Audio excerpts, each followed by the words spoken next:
Hey, you guys are back already? I know it's very exciting stuff, right? I couldn't stay away either. We're here talking about stuff, and I keep stopping, but I'm just like, let's keep this party going, man. Like, yeah. So, like in one sitting, we did like a week of lectures. Of course, you don't have to watch it in one sitting. I don't think anyone can really actually stay focused on this stuff for that long, but hopefully it will in do some really interesting and exciting discussions when I see you guys next week. But let's actually keep going.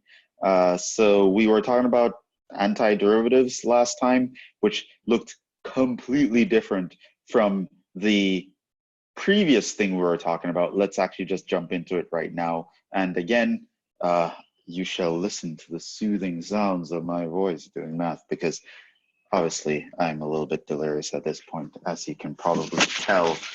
Last time we were looking at the title of the section is the Fundamental Theorem of Calculus, but we didn't get to that. We started talking about this thing called antiderivatives. Okay, so the antiderivative of a function was some other function such that when you differentiate it, you get the original function. For example, the antiderivative of x squared is x cubed over 3 plus c, because if I differentiate this, I would get x squared.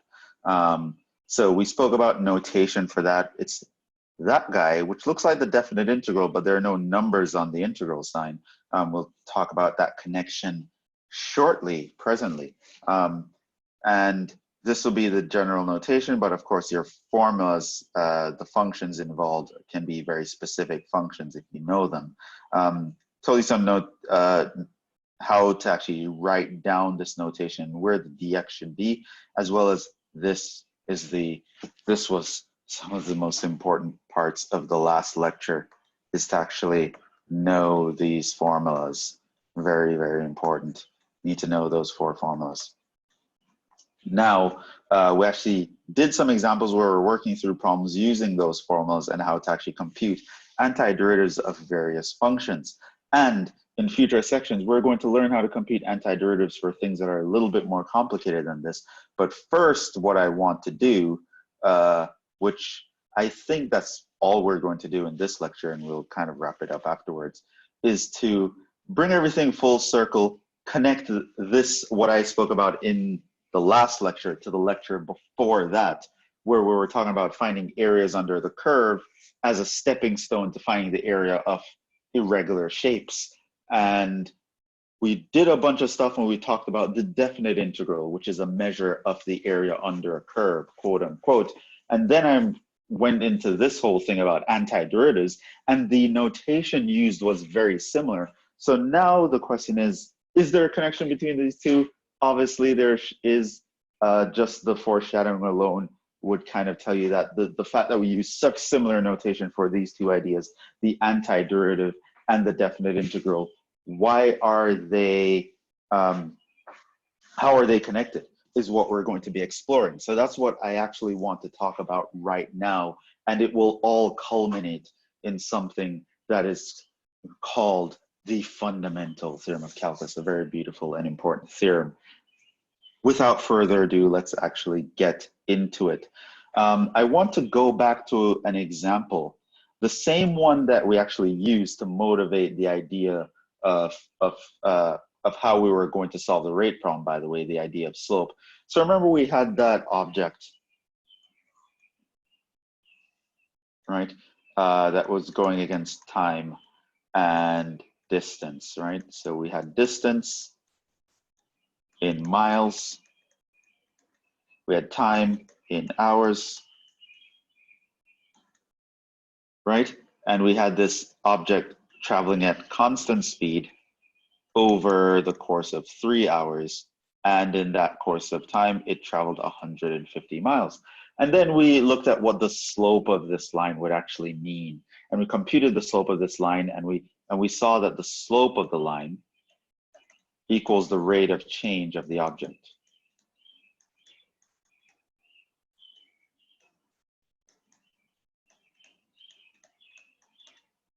Which was 50 miles per hour. And we just saw that, oh, the slope of this line is actually connected to how fast this object is moving at least how fast the distance is changing with respect to time. And then with that gave us the idea, well, to solve the rate problem, we might be able to talk about the slope of this thing, and we wanted to find a general way to talk about slope for things that are not straight lines, and that was the derivative. That was the solution to the rate problem, and it worked out every time we could actually compute that derivative limit, right? So that was the guy, right? So this here, what I just drew is, let's call it the position function.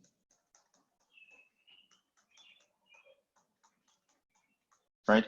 So this is just telling you, okay, after 1 hour, the position is 50 miles. Then after 2 hours, the position was 100 miles. And after 3 hours is 150 miles. So that's the position function, right? And then,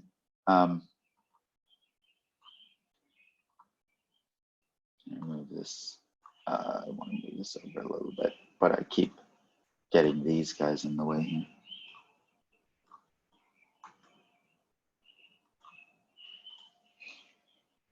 So move this forward now.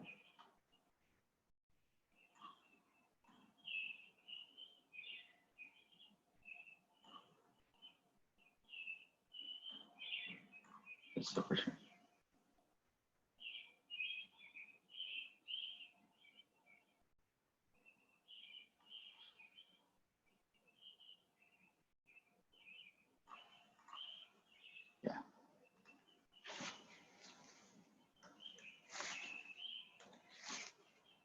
Because I want to actually draw two graphs here. So there's the position function. Now what I wanted to graph is the velocity function. Now velocity is just a fancy name for speed in a particular direction. Okay, so velocity, for our all intents and purposes, here you can just think of that as speed. We're plotting this the function that describes speed, but here we know that this was constant speed, which means your velocity function should be constant. So again, this is over time, and here let's say we're plotting velocity. This is just going to be a constant function, just a horizontal line at 50. It's always going to be 50. Right? After 1 hour, how fast is it moving? Well, 50 miles per hour. After 2 hours, how fast is it moving? Well, 50 miles per hour. Okay? So these are the two functions, okay? So I asked here to graph the position and velocity function over the first 3 hours, okay? And these are the two functions, okay? Now, here's something I would like you to notice between these two graphs. Okay, so we had here position, which is distance. And over here we have velocity.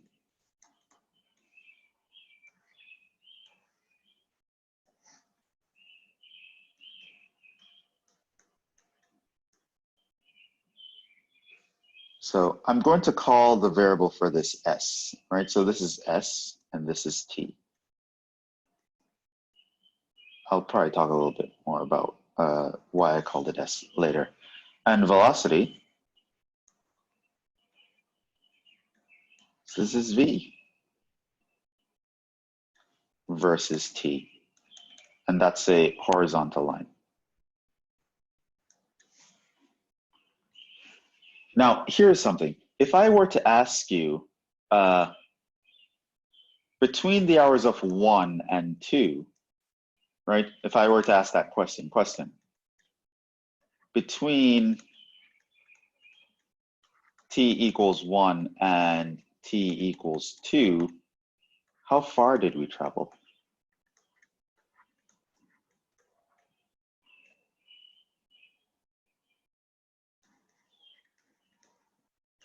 Well, let's make it a little bit more interesting. T equals 3. How far did we actually travel? So, I mean, if I start measuring from here to there, well, I kind of know that After 1 hour, I would have reached at 50 miles. Now, if I cover 150 miles, now, of course, the difference here is a 100-mile difference.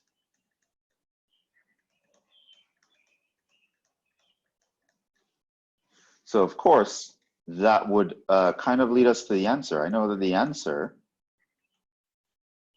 should be in that time we traveled 100 miles. And you're like, okay, but here's something what I want you to notice. Notice this. Let's go to this graph over here. And let's actually focus on what's going on between 1 and 3. I want you to notice here that if I were to find the area of under this graph, what is the area here?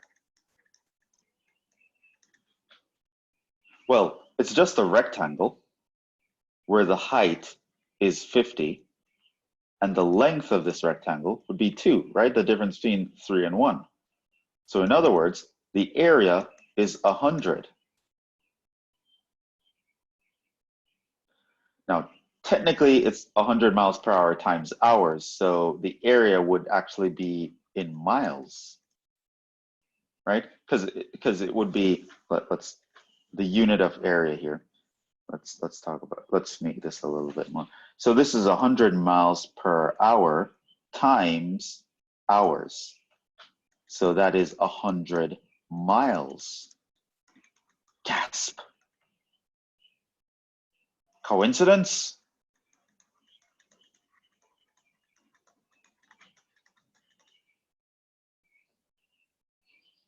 I think not. It's very interesting how that would work out, isn't it? If I look under the graph of the velocity and I find the area under that graph, it actually tells me something about the position graph, namely the difference in position between 2 points. So the area under the velocity between 2 points tells me about the difference in position between the same 2 corresponding points on the position function. Now, another thing I want you to note, which is it's a very curious thing to actually, that alone is a very curious thing to come about, but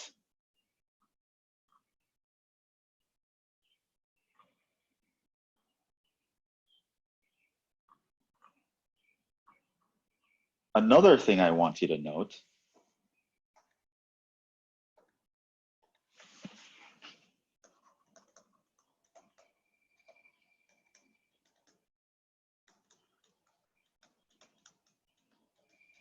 is, what is the relationship between these two guys?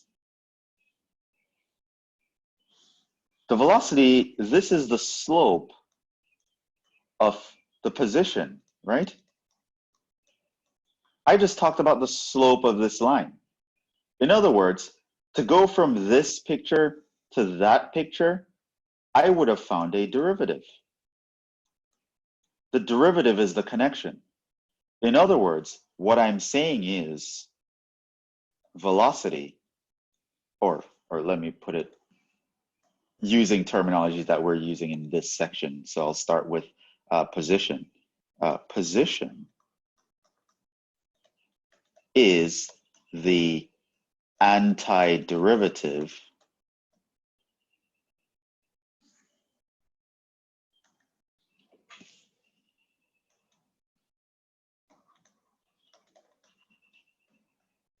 of velocity.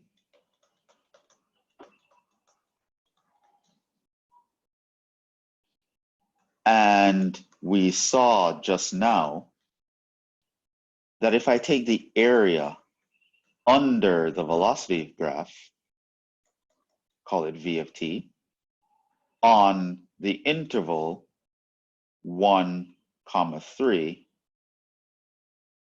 this was equal to the difference, which I'm calling the position S, at the point 3, which is the 150, minus the position at time equals 1. So the area under the graph between 1 and 3 is actually the difference in positions at 1 and 3. It's going to be the position at s equals 3, at t equals 3, which was 150. This here is 150. And then the position at t equals 1, which was 50. That actually was 100 miles, which is like mind blown, or at least I think this is mind blowing the first time I saw this. Here, when we're looking at the graph of the slope, it is directly related to the graph. The area under the graph of the slope is directly related to outputs of the function which gave you the slope in the first place. Okay? Which is a really interesting connection. Now, of course, let's put on our mathematician's hat for a second. We would like to know, or it's very curious that it worked out in this situation, but maybe it's a specifically nice situation. Maybe it's because this is a straight line. Maybe it just works out for certain. The question is something like this true in general? Would it always be true that if I look at the area under a graph, it's going to tell me about the outputs of the antiderivative of the function for that graph? And of course, the answer, surprisingly, is no. So thanks for stopping by. No, I'm kidding. The answer is actually yes. Something like this is true in general. And we can state this in general. And in fact, to state this in general, it's a part of the all-important theorem, the fundamental theorem of calculus. And this theorem says the following. Well, a part of it, half of the theorem says the following. Something like this interesting connection is true in general, in the sense that the following is the case. Suppose we have a continuous function on an interval a, b. Little f is a continuous function, and big F is any antiderivative of that function. Then the definite integral from a to b of f of x, and remember what this is. This can be interpreted as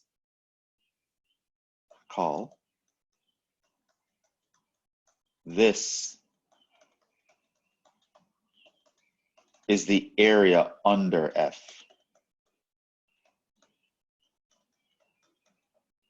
on AB, right? So that's like this guy, the area under V on AB. So the V is like the F in this scenario. And so big F, this is the antiderivative evaluated at the top number, which is the 3 in this case, minus big F evaluated at the bottom number, which is the 1 in this particular example.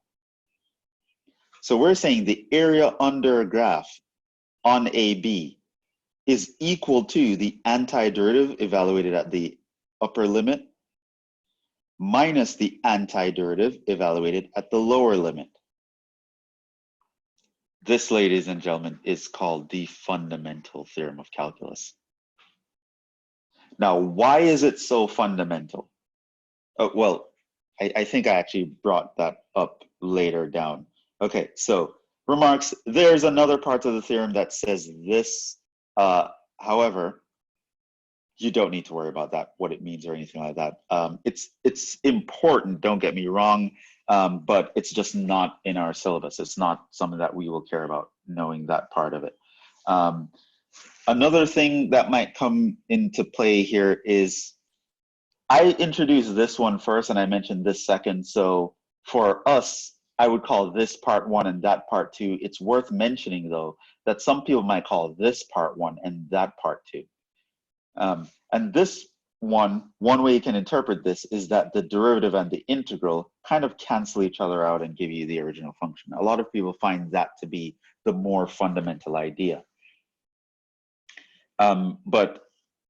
So different people might call it part 1 and part 2 by opposite things. So if you read in some other source where they introduce this first and then talk about that, you can introduce this in many different ways. So I also mentioned that here. We're not going to care about this part at all anyway. Okay, now why is this theorem fundamental? is the thing I am attempting to answer here. And that's because it bridges together, hopefully you appreciate that it bridges together two very different concepts.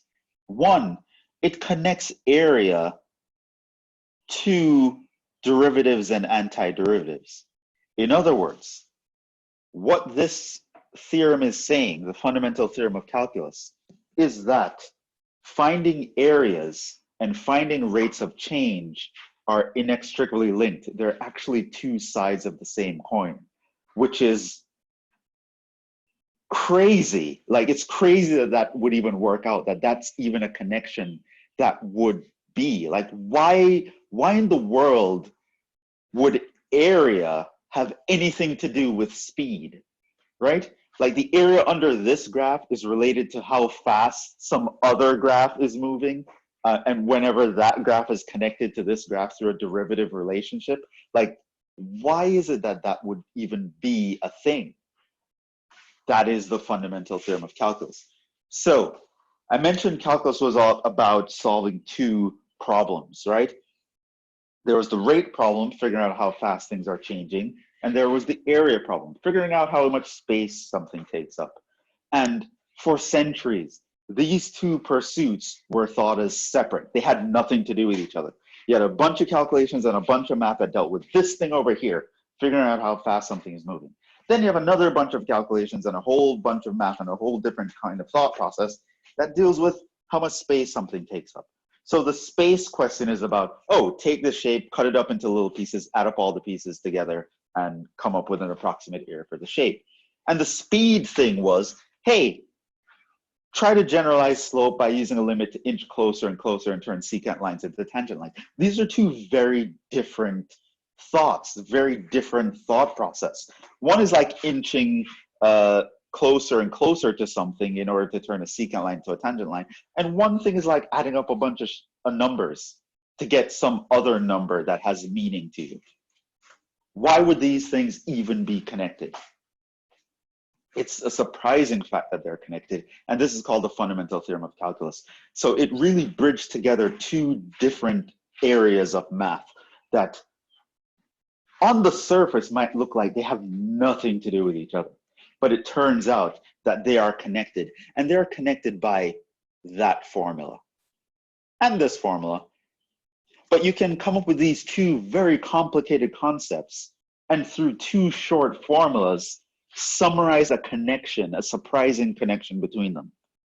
And this is why calculus is studied the way it is today. This is the reason for calculus class as it is studied. One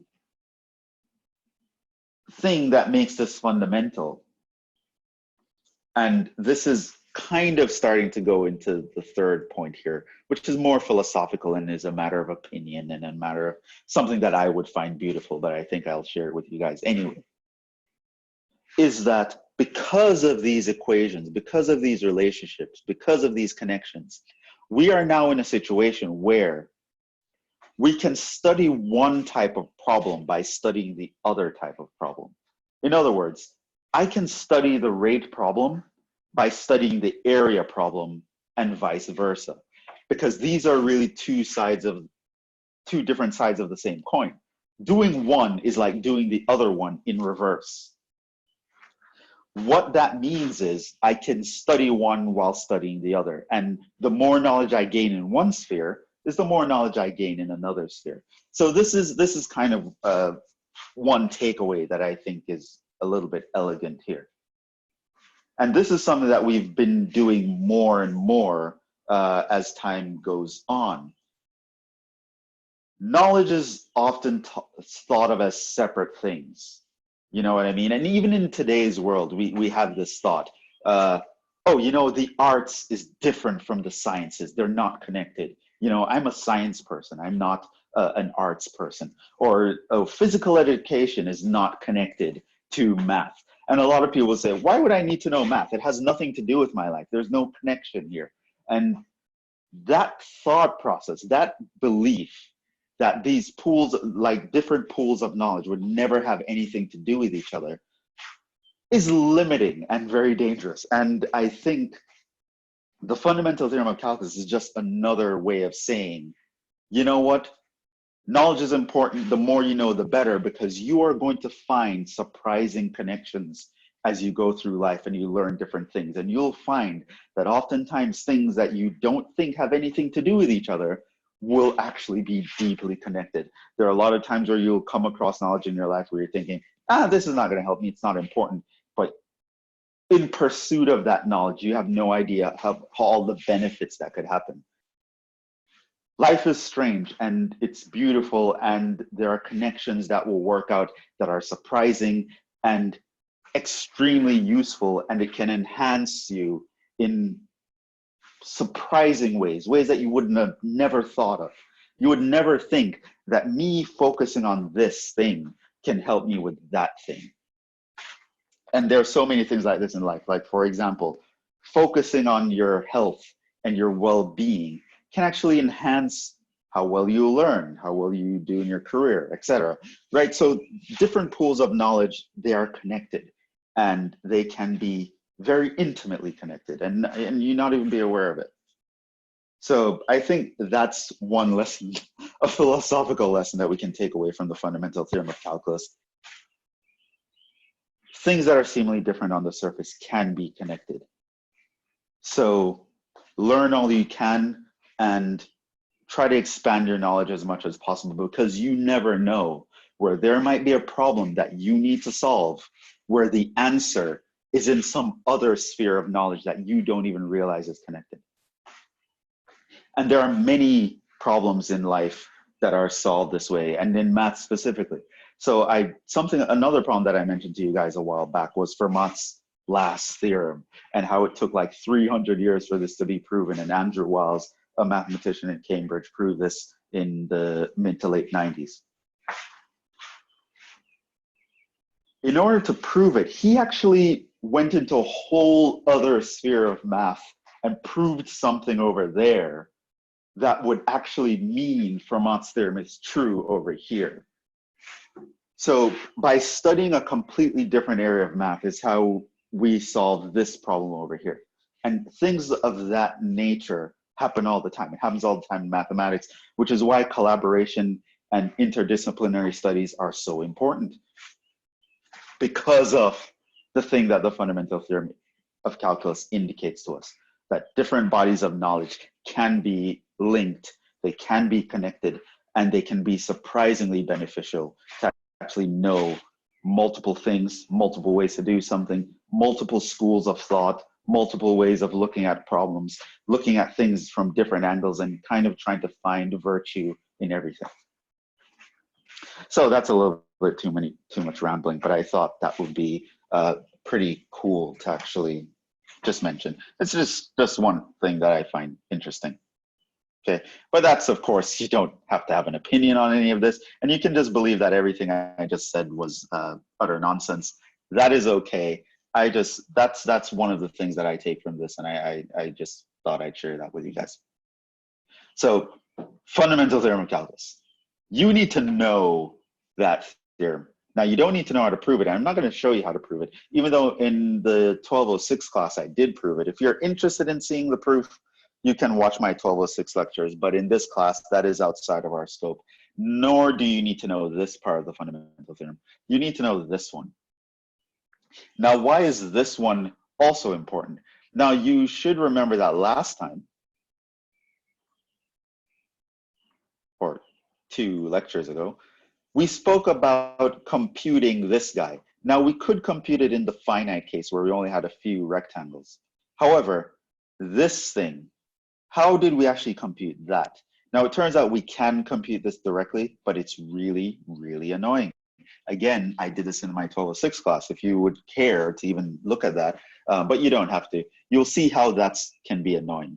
It's kind of the equivalent of finding the derivative by the limit definition versus finding it by a shortcut like the power rule.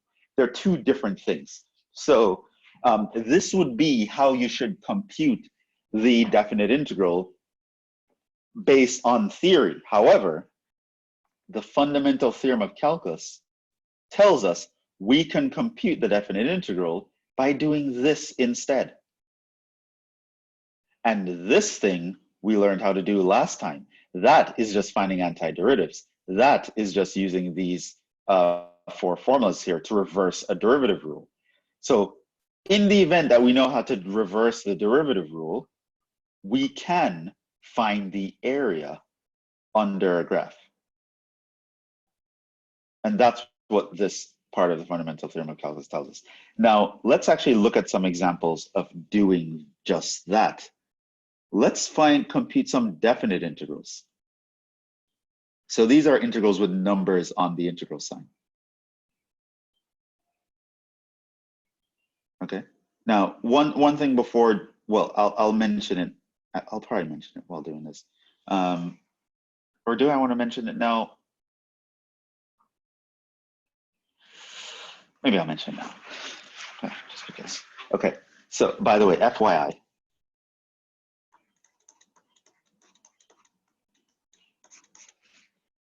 There's a notation, f of b minus f of a. So I want you to be aware of this notation. I'll be using it in these examples. One way to actually write that down is to say, okay, I have f of x, big F of x, and you put a bar here and write the a at the bottom and the b at the top. Whenever you write that, it means the same thing. So for example, I could say the integral from a to b of f of x dx. What I can do is find the antiderivative of it, which we looked at last time, put a bar here, ab. Now, I want you to realize more specifically,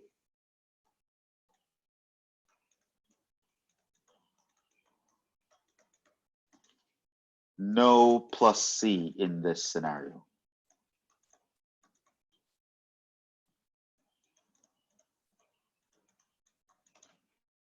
I.e., with numbers on the integral sign. So when there are numbers on the integral sign, you don't put a plus c. So it's big F of x, and you write this bar, and write a at the bottom, b on the top. And what does that actually mean? How do you compute that? Well, you take the top number, you plug it in, minus the bottom number and plug it in. Right. So this is a notation that you'll see me use from time to time. So I just want you to be aware of that. Okay, so let's actually try some examples, and we'll talk about it a little bit later. I don't know if I'll get through all of these. I think we have about 15-20 minutes left in this lecture, which we could do it if I'm just going to straight up do it, but I think I'll pause and talk about some concepts beyond that. And maybe it might be good for me to leave some for you guys to do. So on Tuesday, I can bring up, oh, did anyone finish these problems? And what do you think? And any questions? Okay, so here's how we're going to do it. Let's actually just go in and compute this using the fundamental theorem of calculus, and then I'll probably talk a little bit more about it afterwards. So here I have a definite integral, numbers on this side. And I think I mentioned it earlier, did I? Oh yeah, FTC, I'll use that abbreviation for fundamental theorem of calculus from time to time. So the idea is, first here, there are numbers on the integral sign.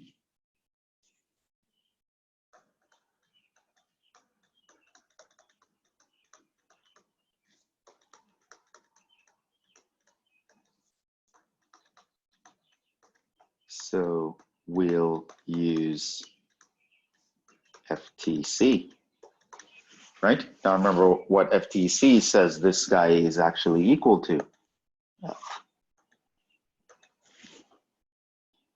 So the integral from 0 to 1 of x squared dx is going to be equal to the antiderivative. Okay, so what is the antiderivative of x squared? Pause the video, tell me what the answer is. Now, hopefully you remember that that is x cubed over 3. Now remember, we don't put the plus c. You're going to put this bar, you're going to put a 1 and a 0.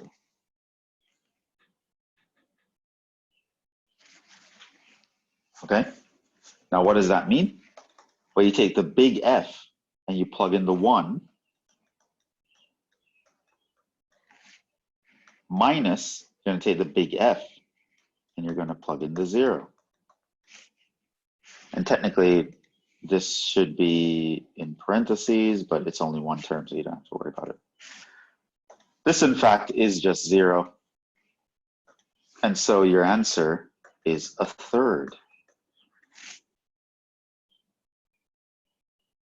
So what I want you to know is this here, your little f of x is equal to x squared, which means that your big F, the antiderivative, is equal to x cubed over 3. And so now I want you to compare to the FTC. Okay, so it says to find the definite integral of little f, it's big F evaluated at the upper limit minus big F evaluated at the lower limit. And that's what I did here. Big F evaluated at the upper limit, plug it in, minus big F evaluated at the lower limit, plug it in. And the answer is a third. Now, what does this mean?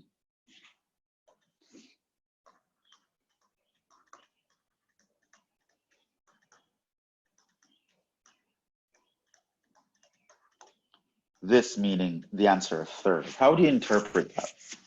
Let me pause the video and tell me your opinion here.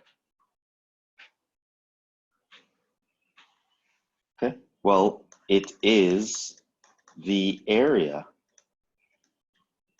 under f of x equals x squared on 0 to 1. Meaning, if I were to graph x squared,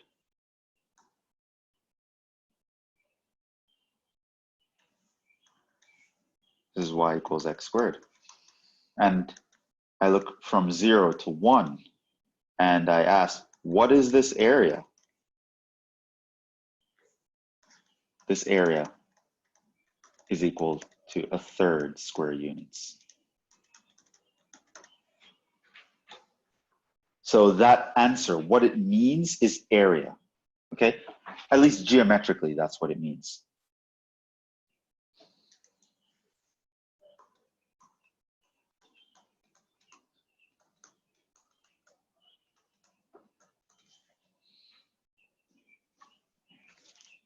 Okay, and that's how you'd compute that. Let's look at this one over here.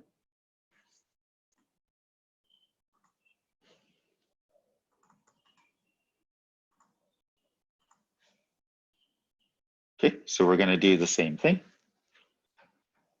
The integral from 1 to 5 of x squared plus 1 dx. This is going to be equal to, I'm going to find the antiderivative. Antiderivative of x squared is x cubed over 3 plus antiderivative of 1 is x. I draw a bar. There's no plus c in this scenario because there are numbers here, so I put 1 and 5. Now I'm going to plug in the 5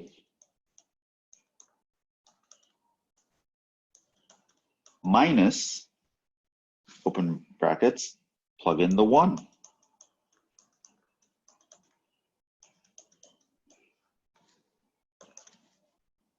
Now let's actually compute this. So this is 125 over 3 plus 5 minus 1 over 3 minus 1. So this is going to be, well, 124 over 3 plus 4. And does 3 go exactly into 124? I do not think so, because the sum of the 124, the sum of the digits is 7, which is not divisible by 3. But I don't know, do I want to write the decimals here?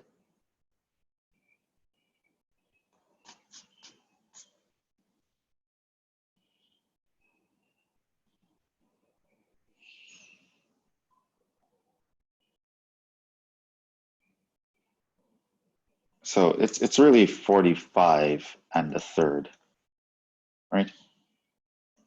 Or 45.333. BTW. We've looked at this before. Now, I don't know if you've noticed that.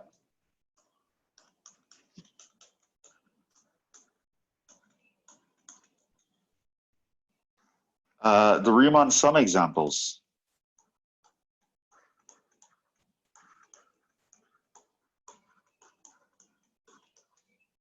Remember where I asked you to find the left hand, right hand, and midpoint approximation of these guys? Remember that?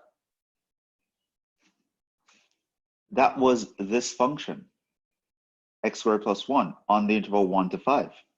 Now, we did a left hand approximation, which was 34. The right hand was 58. And then the midpoint was 45.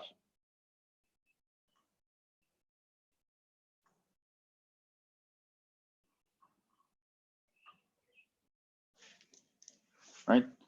The left hand was 34. The right hand was 58. And the midpoint was 45. These were approximating that. Now, obviously, the midpoint in this scenario is the closest. In fact, it wasn't that far off with just 4 rectangles, which is very strange. Like, I mean, it's not, life isn't always so simple where only 4 rectangles get you that close. Right? Now, the right-hand rule gave you an overestimate, which again, if we looked at the picture, that made a lot of sense, actually. Right? Right hand, you expect it to give you a bigger number than the answer. The green were below the graph, so you expect it to give you smaller than the answer. So yeah, these actually make sense. The actual area was 45 and a third. And these were the approximations of the other guys. So yeah, so if we wanted to know the exact area under this curve, now we know how to do it. It's actually 45 and a third. These guys were just approximations. So coming back full circle. So now by actually finding the exact area, I could have asked a follow-up question, hint, hint. If I asked you to do the right-hand rule, I could ask you, is this an overestimate or an underestimate? And you'd be able to answer because you can compute this. Oh, well, this is an overestimate. Now, in this particular scenario, because the graph was increasing on the interval, it's kind of obvious that it's an overestimate, but for a graph that's more haphazard, it's not going to be clear at all. So yeah, so that's how you do this one. Let's do another one. And this one is going to lead to an interesting discussion. Hence why I picked this example. Okay, so we have x cubed from -1 to 1. Okay? X cubed from -1 to 1. How do we do that? Well, again, same way I always do it, Pinky. We're going to find the antiderivative of x cubed, which is that by the power rule for integrals. And we're going to put -1 to 1 here. Now, if I plug in 1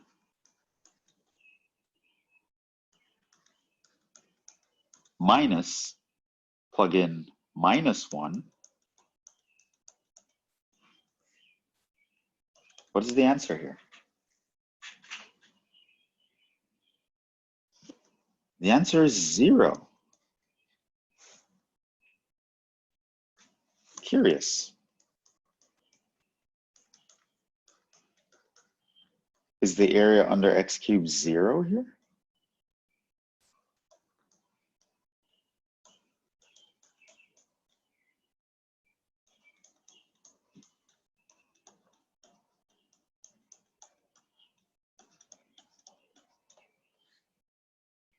Think about it for next time.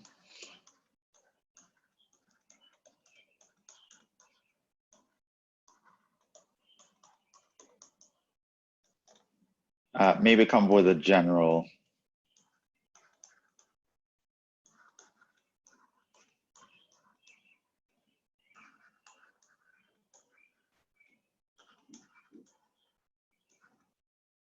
Summarizing the idea that can be applied here.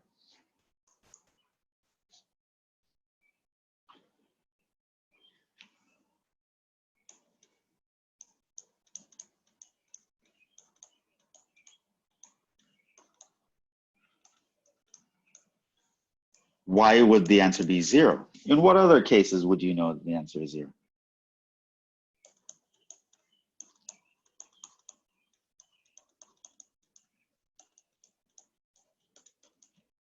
Okay, think about it. Think about it. Why is the answer 0? What is your interpretation here? Why does that make sense? Or does it make sense? Let's look at this one.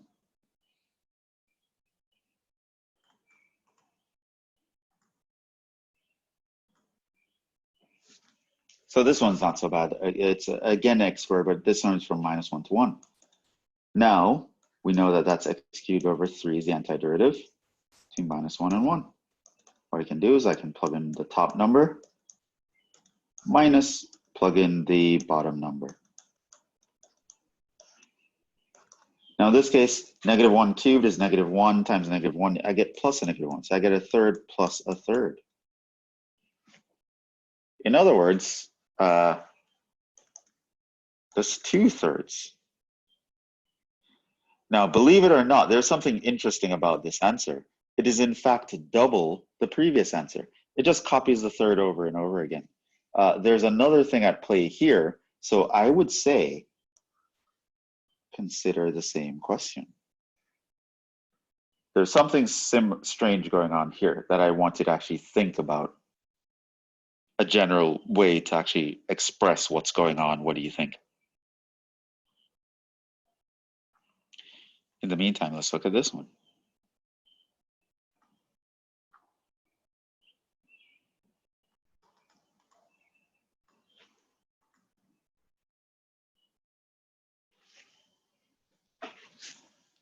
So let's actually compute this, the antiderivative. So hopefully you're getting enough practice from the other lectures. So this is just a half e to the x. The antiderivative of that is going to be, you leave the half alone, find the antiderivative of e to the x, which is, that's right, e to the x. So that just stays as e to the x over 2. What about the 3 over x? Well, I can just think of that as 3 times 1 over x, right? So this guy, I can really think of it as half times integral of e to the x plus 3 times the integral of 1 over x.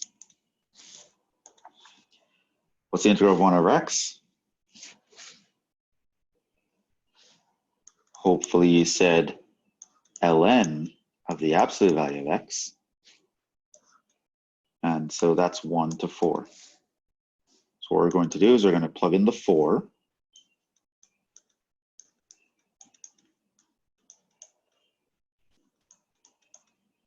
Minus, plug in the 1.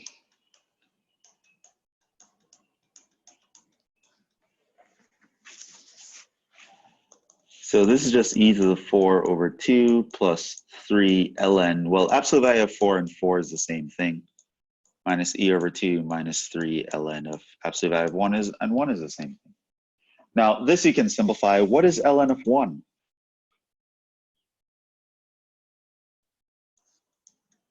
It's 0. Hopefully you remember that. So yeah, this one, it's e to the 4 over 2 minus e over 2 plus 3 ln 4. And that is the area under, quote unquote, this graph. And now, by the way, me asking you to find some connection here is going to be why. Why did I put the area under f of x in quotations? Way back, this was a couple lectures ago. Where did I do that? Under, see, I put it in quotations here. Yeah, so examining these questions that I mentioned here is going to actually tell you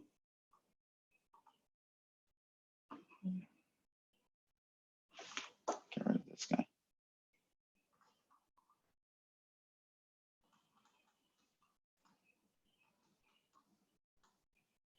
It's going to actually tell you what that area, quote unquote, under actually means. Yeah, but just some food for thought, something interesting to think about. We'll stop there, actually. Did a lot of things. So first of all, we talked about the fundamental theorem of calculus that we finally got there. It connects the two things that we've been talking about, solving the rate problem and solving the area problem. They're actually two sides of the same coin. Who would have thunk it? And we actually did some computations of actually going through this, but of course I want you to go over these calculations and actually come up with some ideas as to some explanation for what these answers might be interpreted as, what they might mean. We'll stop there. I think this is one of the first few times we're actually right on the money in terms of how much time the class should take. So these guys really should be closer to 15 minutes. And yeah. But we'll stop there. It's been fun. A lot of, it's a nice lecture, I think. Anyway, hopefully that was, you followed along. I will put a link to the notes in the in the description. Any questions, drop them down in the comments or email me and we'll deal with them. I'll actually be seeing you guys next week. I'm excited for that because I miss you guys a lot. And we can make sure that we can end the semester strong, because you know I haven't been seeing a lot of you for a while, so I don't even know what's going on. You guys are alive, if you're okay, if you're doing well, if you're safe. We'll figure it out next week, and I will see you then. So until then, keep studying, keep safe, hashtag stay home, hashtag flatten the curve, and I'll see you guys in the next one. So ciao.